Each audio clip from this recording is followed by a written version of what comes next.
Volvimos entonces por el tercer video. Nos falta, ¿cierto? Nos falta calcular el valor del condensador que tenemos que poner acá. Entonces, lo primero, acá yo lo voy a escribir en color, a ver, ya en color naranjo, texto, color naranjo, la tercera parte, ¿cierto?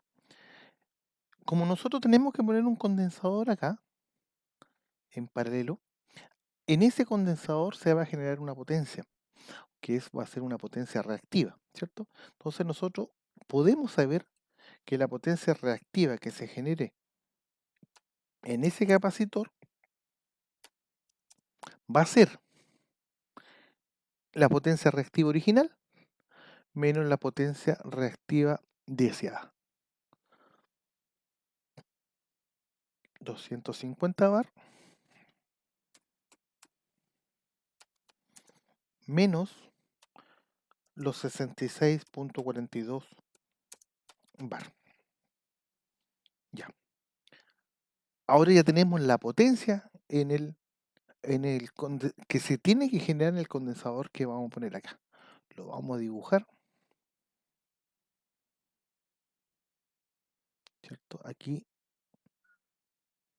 tenemos que poner un condensador y todavía no sabemos de cuánto es.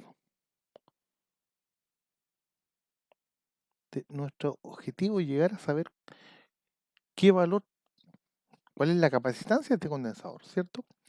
Que tenemos la potencia en el condensador. La potencia que tenemos en el condensador podría ser calculado por la tensión en el capacitor multiplicado por la corriente que pasa por el capacitor. Primera ecuación. Otra forma sería multiplicar la corriente que pase por el capacitor al cuadrado por la reactancia capacitiva, ¿cierto? Y una tercera ecuación podría ser el voltaje que le aplico al capacitor al cuadrado dividido por la reactancia capacitiva. Esa tercera ecuación nos sirve, ¿por qué? Porque yo le acabo de decir que vamos a en naranjo para que se entienda,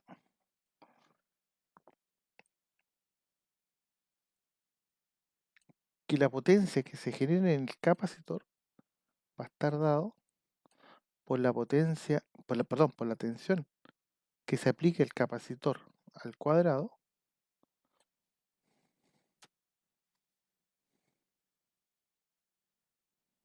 dividido por la reactancia capacitiva. En esta ecuación, QC ya lo tenemos, lo acabamos de calcular. Y la potencia, y también sabemos la potencia que se le está aplicando al capacitor, porque el capacitor está en paralelo a la fuente, son los 100 volts. Entonces, de esta ecuación nosotros podemos calcular fácilmente la reactancia capacitiva, ¿no es cierto? Ahí. Entonces, la reactancia capacitiva va a estar dado por, esto pasa hacia arriba y este hacia abajo, por el voltaje en el capacitor al cuadrado dividido por la potencia que se va a generar en el capacitor que estamos poniendo, ¿cierto? Vimos que se le están aplicando 100 volts, entonces eso al cuadrado, y dividido QC lo acabamos de calcular. Pero no hemos calculado, aquí nos falta calcularlo acá, ¿cierto? Lo dejamos expresado nada más.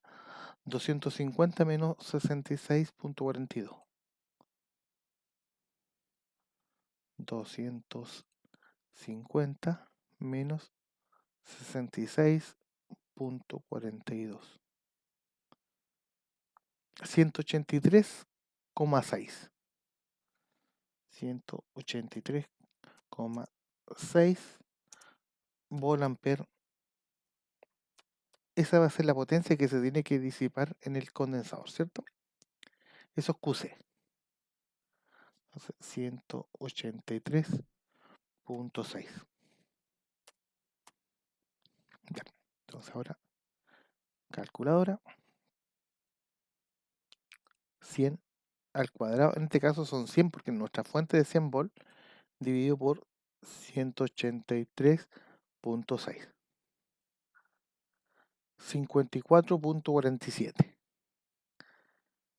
Eso va a ser 54.47, ¿cierto? Ohms. Bien, ¿cierto? Entonces, ya estamos muy cerca de saber el valor del capacitor. No, lo único que tenemos que hacer es acordarnos que la reactancia capacitiva, ¿cierto? Es 1 partido por 2 pi por la frecuencia por C, ¿no es cierto?